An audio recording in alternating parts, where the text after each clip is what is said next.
Tuvimos una nueva audiencia en la Comisión de Juicio Político, en este proceso que estamos siguiendo desde hace 6 meses contra los miembros de la Corte Suprema de Justicia de la Nación, cumpliendo con la manda del artículo 53 de la Constitución. La última audiencia era una audiencia clave, se esperaba con mucha expectativa, porque estaba citado Silvio Federico Robles. Silvio Federico Robles es una persona que no la conoce la gente, no es conocida por el público, pero es una persona que tiene un poder impresionante en nuestro país y que no se le ha dado justamente la voluntad popular, se le ha dado la corporación. Es la mano derecha del presidente de la Corte Suprema, Horacio Rosati. Concretamente es el director general de la vocalía del presidente de la Corte. Podríamos decir que después de los ministros de la Corte, Silvio Federico Robles es la persona más importante del máximo tribunal. Por lo tanto, es una de las personas más importantes en la institucionalidad de nuestro país. Pues bien, estaba citado Silvio Robles a declarar como testigo en la comisión. Declarar como testigo quiere decir que está obligado a decir la verdad, quiere decir que está obligado a proporcionar toda la información que los diputados y las diputadas le piden. Robles aparece sistemáticamente mencionado a lo largo de nuestra investigación en todos los hechos que estamos investigando.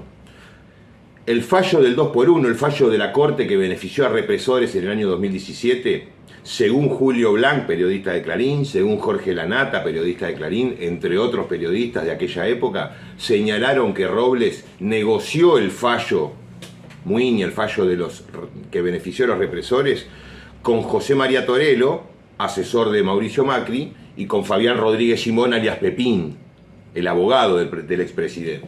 Con ellos dos habría negociado el fallo que benefició, que pretendió beneficiar a los genocidas encarcelados por delitos de lesa humanidad.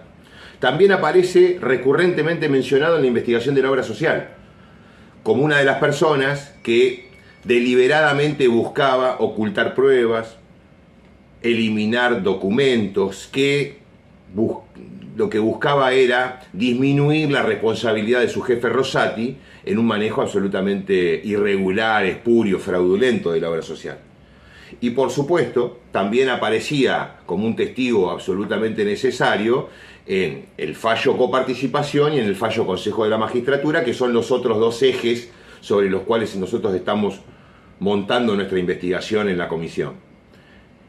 En esos dos fallos, recuerden, Silvio Robles aparece chateando en una conversación con Marcelo D'Alessandro, el ministro en ese momento, ministro de Justicia y Seguridad de la Ciudad de Buenos Aires, sobre estos dos expedientes que claramente tenían al macrismo como muy interesado. Y acuérdense que esa conversación daba cuenta que Robles le daba instrucciones a D'Alessandro sobre cómo el bloque del macrismo y de la UCR en el Senado tenían que manejarse frente a la decisión de la vicepresidenta de la Nación, Cristina Fernández de Kirchner, de nombrar al senador Martín Doñate como representante en el Consejo de la Magistratura, cuestión que ha quedado de momento absolutamente paralizada justamente por la estrategia diseñada por Rosati, que Robles se encargó de comunicar y de transmitir a el macrismo, a través de su amigo Marcelo D'Alessandro.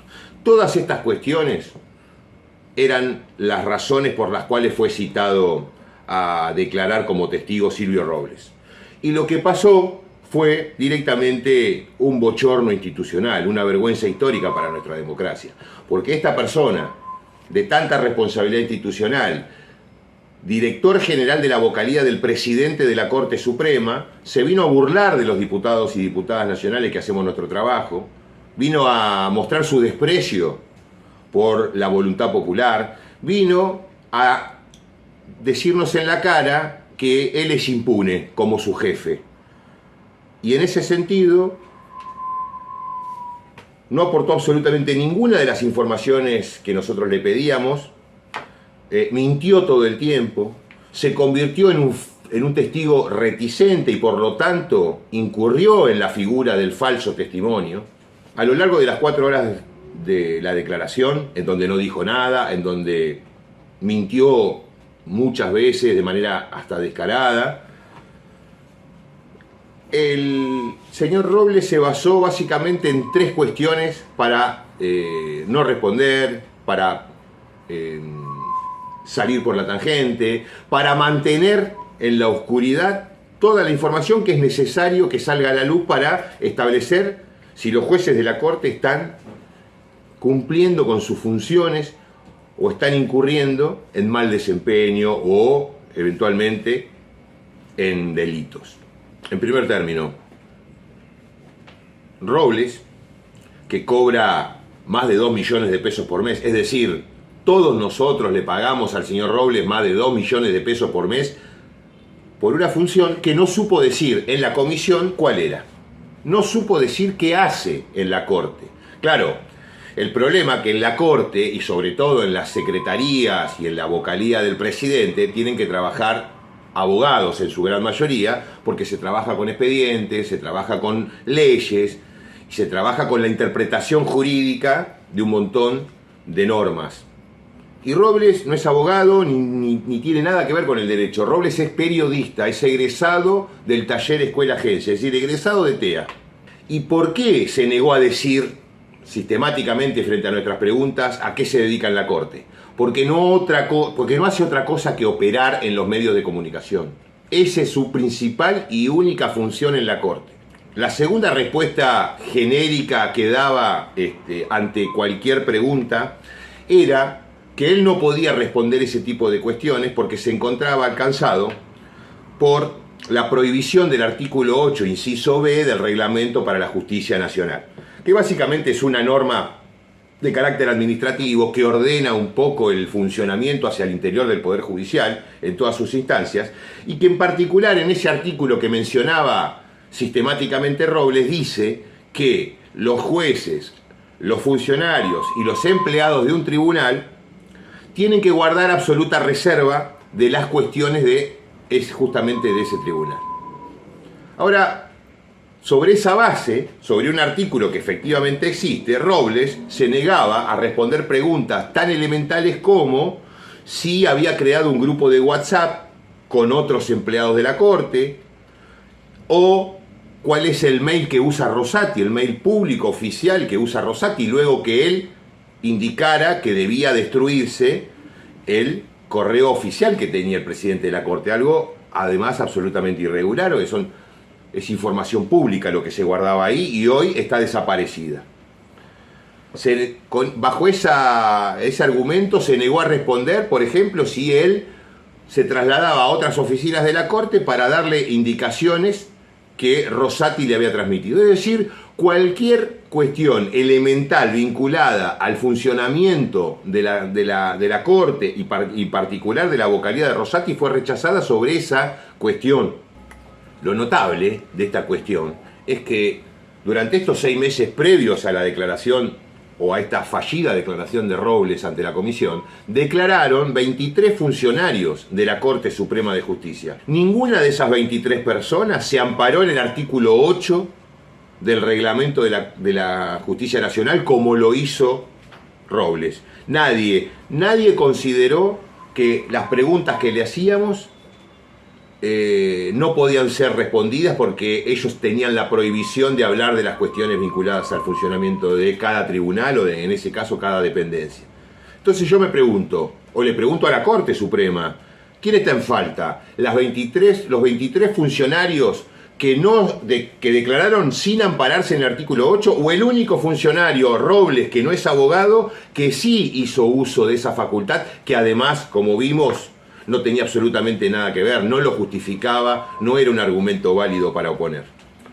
La tercera respuesta que brindaba Robles frente a cada una de las preguntas que le hacían los diputados y las diputadas fue que recurría al artículo 18 de la Constitución y hacía uso de la garantía constitucional de no autoincriminación. Es decir, el artículo 18 establece el derecho de cada persona de no autoincriminarse frente a una requisitoria. Esa garantía de no incriminación de autoincriminación, tiene como presupuesto la existencia de una investigación penal. contra la persona que está haciendo uso de esa garantía.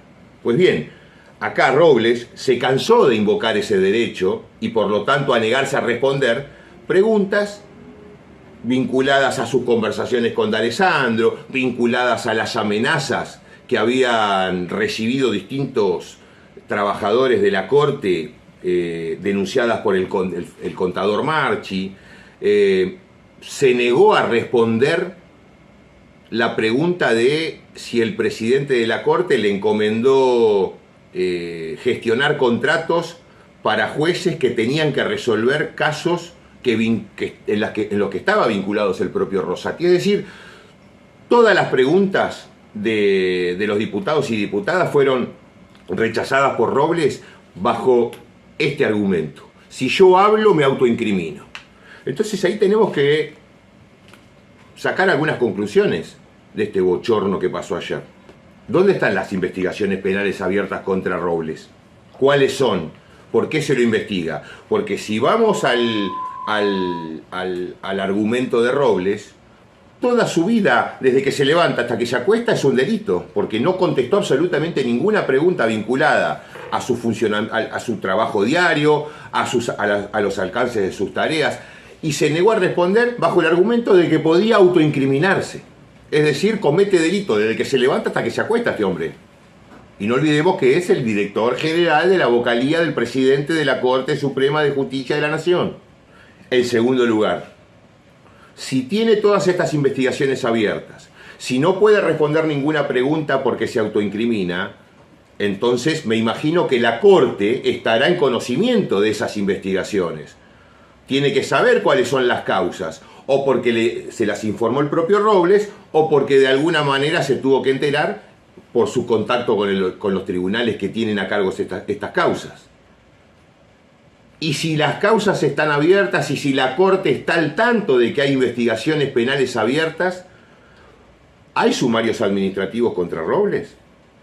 ¿Existen actuaciones internas en donde se esté tratando de establecer si Robles actuó de manera impropia, de manera ilegal, si comprometió al tribunal o si actúa directamente por órdenes de Rosati? Es decir, alguna investigación interna sobre una persona que tiene cientos, de acuerdo a sus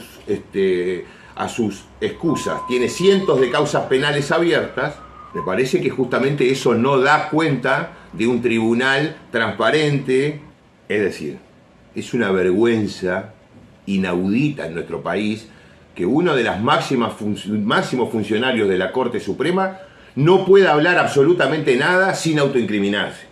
Teniendo en cuenta entonces lo que sucedió, todo este bochorno sucedió en la audiencia, en definitiva, los diputados y diputadas que formamos parte de la comisión tomamos la siguiente decisión. Podemos tranquilamente generar una denuncia penal por falso testimonio contra Silvio Robles. Es un testigo reticente, es un testigo que se ha negado con excusas falsas a responder cuando está obligado a hacerlo y a decir la verdad. Es decir, hubo muchos elementos como para que desde la comisión justifiquemos una denuncia penal por falso testimonio. Pero el problema no es Robles.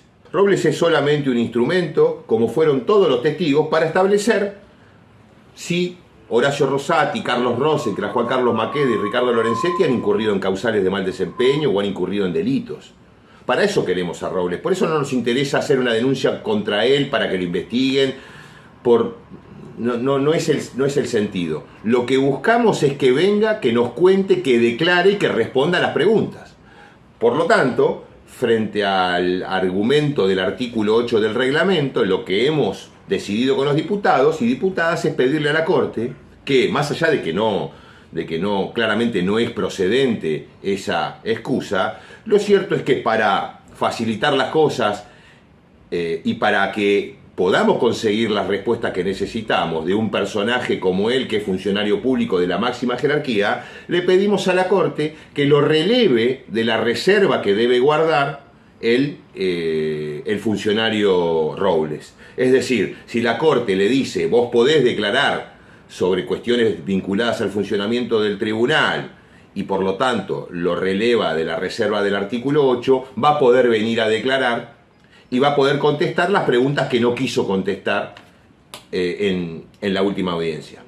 También va a ser la posibilidad de hacer un careo entre Robles y Héctor Marchi, el ex administrador de la Corte, que fue desplazado por Rosati cuando empezó a señalar irregularidades en la gestión de Rosati al frente de la obra social, involucrando también a Robles como parte de una serie de maniobras intimidantes contra él. Es decir, son medidas muy importantes que vamos a poder llevar a cabo si la Corte hace lugar al pedido nuestro de relevamiento de la reserva esta que invocó reiteradamente Robles. Conclusión final.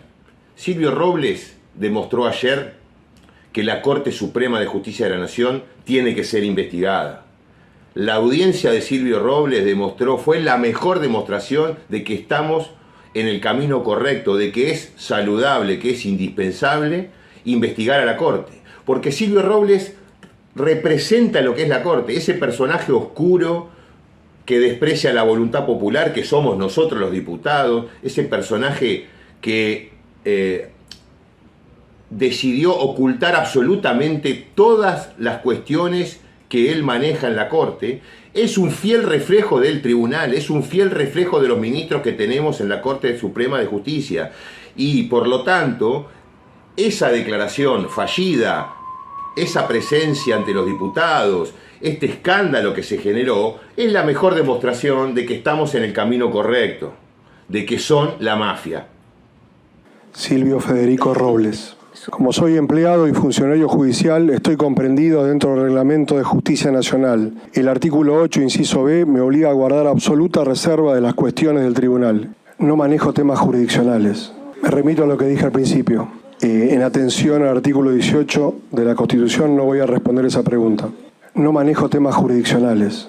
Invoco el artículo 18 de la Constitución Nacional y no voy a responder. El artículo 18 de la Constitución Nacional, no voy a responder esa pregunta. Invoco el artículo 18 de la Constitución y no le voy a responder la pregunta. Yo estudié periodismo y me recibí en TEA de periodista. Y no le voy a responder la pregunta porque no tengo el conocimiento de abogado para saber si esto significa otra cosa. No entiendo la pregunta, no entiendo lo que significa para usted despachos, no entiendo... Señora Presidenta, ¿me puede repetir la pregunta?